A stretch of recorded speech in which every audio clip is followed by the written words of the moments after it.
चला तर मग आज बनवूया लोणावळा स्टाईल कॉर्न भजी। हॅलो नमस्कार, मी Nupur and I welcome you to आपला YouTube channel food safars Nupur Sumukh. तर तुम्ही इतक्यातच आपला लोणावळ्याचा व्लॉग पाहिला असेल आणि त्यात आम्ही एका ठिकाणी ठेल्यावरती कॉर्न भजी खाल्ली होती। तर घरी आल्यावर सुद्धा आम्हाला पुन्हा पुन्हा ती खावीशी वाटत होती, कारण इथे मस्त पाऊस लागलेला आहे सध्या पुण्यात। तर आज आपण तीच रेसिपी रिक्रिएट करणार आहोत। तर अजिबात वेळ न घालवता लगेचच रेसिपीला सुरुवात करूया। Let's get started. तर सगळ्यात अगोदर आपण इथे हे कॉर्न घेतलेत।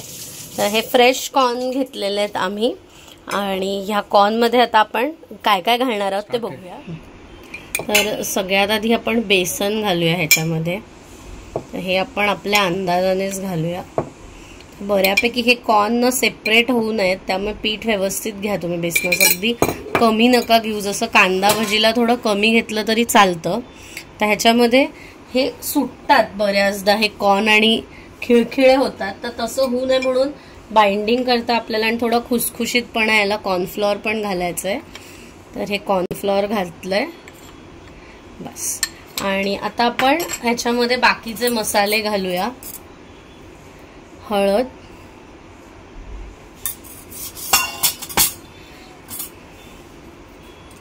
तिखट, तुम्हाला हवं तर तुम्ही थोडीशी मिरची पण घालू शकता ह्याच्यामध्ये, पण मला दातात नकोय मिरची, ह्याच्यात फक्त कॉर्नचा क्रिस्पीनेस हवाय, तर आम्ही घालत नाही आहोत त्याच्यामध्ये मिरची। त्याच्यानंतर एक मस्त इन्ग्रेडियंट आपण घालायचं ते म्हणजे हा मॅगी मसाला। आता कसं आहे, तुम्ही डायरेक्टली मॅगीचा जो मसाला असतो ना तोही घालू शकता, कारण तिकडे गाडीवर लोणावळ्याला कसं मॅगी आणि भजी एका कॉमन स्टॉलमध्ये 2 आयटम्स असतात, तर त्यांच्याकडे हा मॅगी मसाला अवेलेबल असतो आणि ते हा मॅगी मसाला घालतात। तर ती लोणावळा स्टाईल आहे म्हणून आपण हा थोडासा आधी मॅगी मसाला घालूया ह्याच्यात। आणि ह्याच्यातही मिरपूड वगैरे असते, त्यामुळे घातलंय पूर्ण पाकिटाचे मॅगी मसालाचं, कारण बऱ्यापैकी आहे। हे पूर्ण बुट्टा आम्ही घेतलाय। आता काय होतं, ह्याच्यामध्ये मीठ असतं, त्यामुळे मीठ घालताना तुम्ही थोडं जपून घाला। थोडं मीठ मी जरा थोडंसं कमी घालणार आहे बस। आणि आता ह्याच्यामध्ये आपल्याला घालायची कोथिंबीर। ही बारीक चिरलेली कोथिंबीर घातलेली आहे। आणि आता ह्याला हातानेच हे जरा एकजीव करून घ्या तुम्ही व्यवस्थित।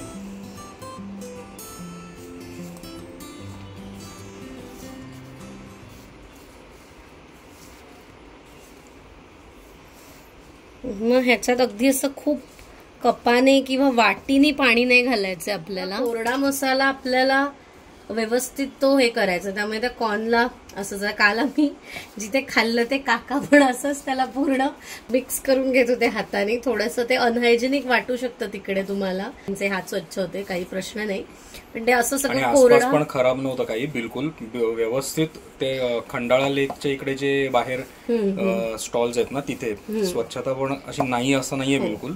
तो व्लॉग मध्ये आपण दाखवलीच आहे त्यांची गाडी सुद्धा। हे असं व्यवस्थित असं म्हणजे ते मीठ, तिखट, हळद, तो मॅगी मसाला, कारण कसं आहे ना, ते कोरडे जिन्नस पूर्ण मिक्स झाले पाहिजेत व्यवस्थित, नाही तर एकाच बाजूला खारटपणा किंवा एका बाजूला तिखटाची गुठळी येऊ शकते। आता हे मिक्स झालं ना असं की आपण ह्याच्यात पाणी घालण्याआधी कढईमध्ये तेल घालून तिला गरम करत ठेवूया।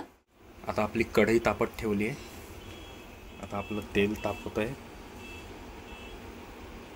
आता आपण तिथे कढईत तापायला आपण ठेवलं की मग त्याच्यानंतर ह्याच्यामध्ये आपण थोडंसं पाणी ऍड करायचंय, अक्षरशः शिंपडून घ्यायचंय पाणी, जास्त नाही, अगदी थोडंसं मी घालणार आहे।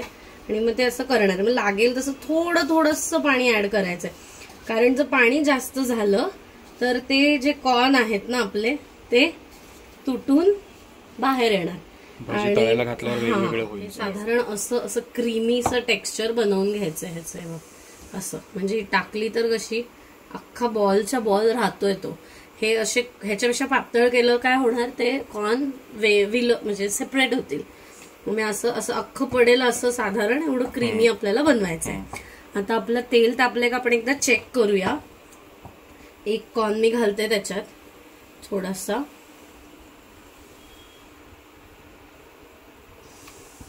तर तो घातल्यावर वर आलाय का आलाय, म्हणजे तेल आपलं तापलंय व्यवस्थित. जर खाली राहिला असता तर मग तेल नाहीये परफेक्ट, मग आपण भजी नसती टाकली. आता आय एम कम्फर्टेबल विथ हात, पण असं नकोय मला आता इथे तिथे हात लागायला, म्हणून मी चमच्याने ही भजी सोडणार आहे.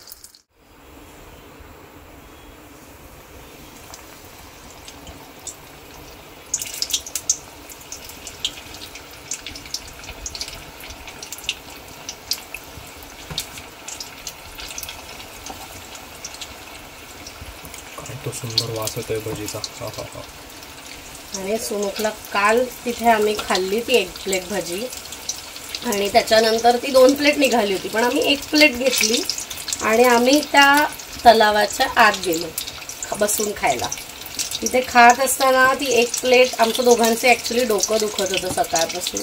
ती भजी खाल्ल्यावर पावसात गरम गरम डोकं आमचं दुखायचं थांबलं, म्हणून आम्ही म्हटलं अजून 1 प्लेट बाहेर पडल्यावर घेऊया ती भजी. आम्ही त्यांच्या इथे गेलो, पुन्हा काकांना विचारलं, काका ती दुसरी प्लेट बनलेली ती पण द्या. म्हणाले आत्ताच आम्ही गरम गरम ती खाल्ली आहे, ती संपली. आणि ती बनवायला त्यांनाही खूप वेळ जात होता, त्यामुळे मग पुन्हा 15-20 मिनिटं कुठे थांबणार. त्यामुळे सुमुख म्हणाला आपण उद्या घरी मनसोक्त बनवून खाऊया.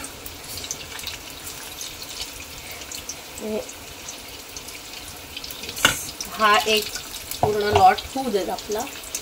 आता हे हाय गॅसवरच मी घातली आहे. आता ही हाय फ्लेम ठेवलेली मी ती भजी घालताना, आणि त्याच्यानंतर थोडंसं साधारण टेम्परेचरचा तुम्ही अंदाज घ्या, आणि खूप असतील तर थोडा वेळ हाय ठेवून मग मीडियमवर करा. एकदम बारीक नका करू, नाही तर ते जास्त भजी तेल पिल. त्यामुळे मीडियम टू हाय साधारण गॅसवरच तुम्ही ती. तर अगदी हाय नको, खूप तापलं असेल तेल तर, नाही तर मग त्या बाहेरनं क्रिस्पी होतील पण आतमधून कच्च्या राहतील.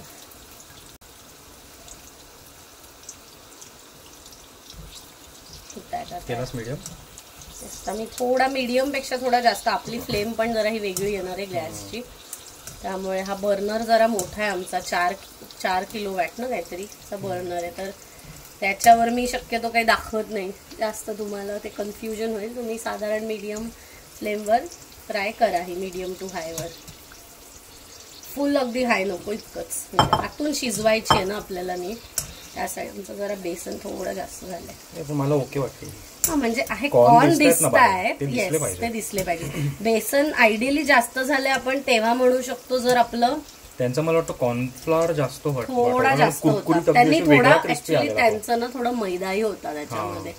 माझ्या मते त्यांनी बेसन फार कमी घातलेलं, मैदा होता, कारण ते असं तोडल्यावरती ना ती भजी असं ते मंचुरियनला कसं टेक्स्चर असतं तसं त्या भजीचं टेक्स्चर होतं. तर थोडा मैदा असावा त्यांनी घातलेला, कारण ते ऍक्च्युली पीठ जेव्हा ते भिजवत होते ना तेव्हा आम्ही आतमध्ये फेऱ्या मारत होतो त्या तलावाच्या इथे, त्यामुळे ते आम्हाला माहिती आहे त्यांनी काय काय घातलं त्याच्यात. पण टाकल्यावर साधारण एक आपल्याला अंदाज येतो ना की हे इन्ग्रेडियंट्स ह्याच्यात असू शकतात, तर त्यानुसार आम्ही ही बनवली. तर ही तशीच दिसते बऱ्यापैकी, फक्त लालपणा जरा कमी आलाय त्याला. मे बी त्यांनी थोडासा कलर घातला असावा त्याच्यामध्ये, आणि बाकी कॉर्न तर तसे राहत आहेत. ते थोडी अजून व्हायला हवी आहे. छान दिसते, चांगली दिसते ना, छान आली आहे वरती आणि अशी मस्त.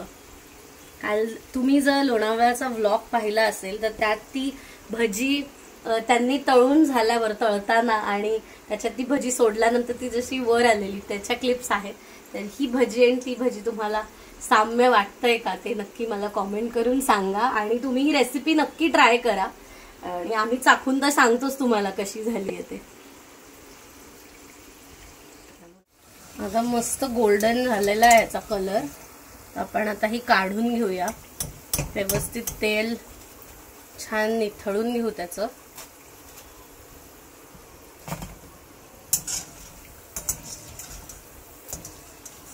ते कसे गाडीवर असं ठेवतात थोडा वेळ तेल त्याचं, कारण त्यांची तर क्वांटिटी खूप असते ना ती, तर ते असे ठेवतात. जसं काल त्या काकांनी आपल्या एवढीच कढई असेल त्यांची, पण कालची थोडी मोठी असेल, नाही छोटी होती त्यांची खूप बसलेली त्याच्यात 2 प्लेट. थोडी उथळ होती का, क्राउडी केलं का त्याने.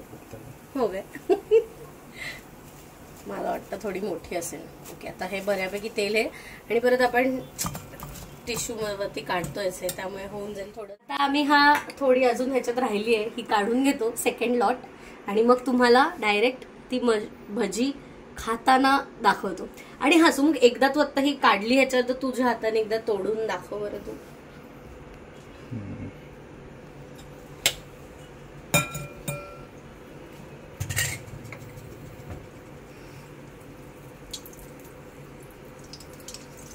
हा कुरकुरीत झाली नुपूर, मस्त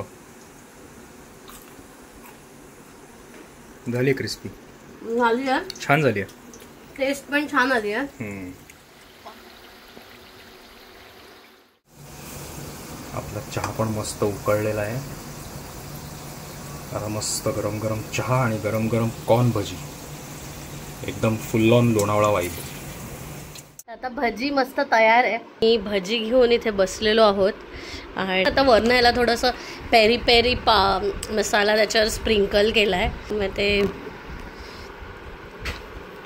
पेरी पेरी मसाला आम्ही मस्त स्प्रिंकल केलेला आहे. आणि हे बघू शकता तुम्ही, सगळे कॉर्न जे आहेत ते भजीमध्ये अगदी व्यवस्थित विजिबल आहेत. आता सुमुख तुम्हाला टेस्ट करून सांगेल त्याला आवडली आहे का भजी. काय काय मिक्स करतो सांग. तुमच्याकडे वेळ असेल आणि जर तुमच्या घरात हिरवी चटणी असेल तर ती उत्कृष्ट लागेल या भजी बरोबर. पण मॅगी मसाला वगैरे घातलेला असल्यामुळे मला असं वाटतं sauce is a better option. Tomato ketchup is a better option. एकदम छान झाली आहे. रंग फक्त नाहीये, पण this is a more healthier version रंग नसल्याने असं मी म्हणेन. पण क्रिस्प आणि सगळं परफेक्ट आहे. आणि कॉर्न आपले पण मोकळे नाही झालेले बिलकुल, तुम्ही पाहू शकता. मस्त लागते. ह्या रेसिपीने बनवलेली आम्हाला तरी आवडली आहे भजी. आय होप तुम्हाला ही रेसिपी आवडेल. तुम्ही नक्की ट्राय करा आणि कशी होते हे नक्की सांगा. कॉर्नफ्लॉवरचं प्रमाण बेसनाचं इतकं सेम फक्त घेऊ नका, थोडंसं कमी राहू दे कॉर्नफ्लॉवर. आणि ही रेसिपी नक्की तुम्ही ट्राय करा आणि आवडली तर नक्की आम्हाला ती कशी होते हे कॉमेंट करून कॉमेंट बॉक्समध्ये नक्की कळवा. आय होप हा व्हिडिओ तुम्हाला आवडला असेल तर नक्की लाईक करा, कॉमेंट करा आणि शेअर करा. आणि तुमच्या मैत्रिणींना आणि तुमच्या फॅमिली मेंबर्सला ही भजी करून खायला घाला. आणि हो, जर व्हिडिओ इथपर्यंत पाहिला असेल आणि तुम्ही जर आमचे व्हिडिओ बघत असाल, तुम्हाला आमचं कॉन्टेंट आवडत असेल तर नक्की आमच्या चॅनलला सबस्क्राईब करायला विसरू नका. म्हणजे आपण पुन्हा पुन्हा नवीन व्हिडिओज घेऊन भेटत राहू. तर पुन्हा भेटण्यासाठी आवर्जून सबस्क्राईब करा. Thanks for watching this one. See you soon in our next.